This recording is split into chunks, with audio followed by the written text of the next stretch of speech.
ছেলিলি মশাতে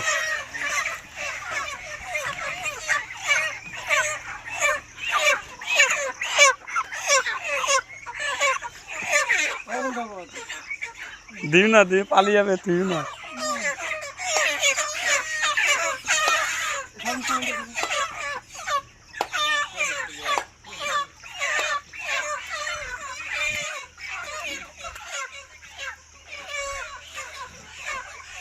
ওই ট্র্যাক্টর যাবে তো, ওই ড্রাইভার যাবে তো।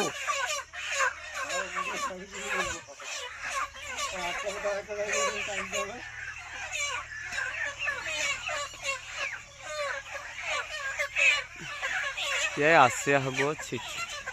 আরে দোকানেরা দেখো মানা কত কষ্ট করে মাল লোড করি তোমাদের দোকানে দিচ্ছি, তারপর বুঝছো ভিজি ছোট্ট ল্যাংড়া ভাঙা, তাহলে এমনি করে যদি মালটা আনে তো ডেনাটা তো খারাপ হবেই। হ্যাঁ, ধরি ধরি ধরি ধরি তোমাদের লেগে মারা রাত জেগে মাল লে আসছে, আর তোমরা মনে করছো ঘুমিয়ে থেকে সকালে মাল দেওয়ার সময় বুঝছো মারা এই মাল ওই মাল। হ্যাঁ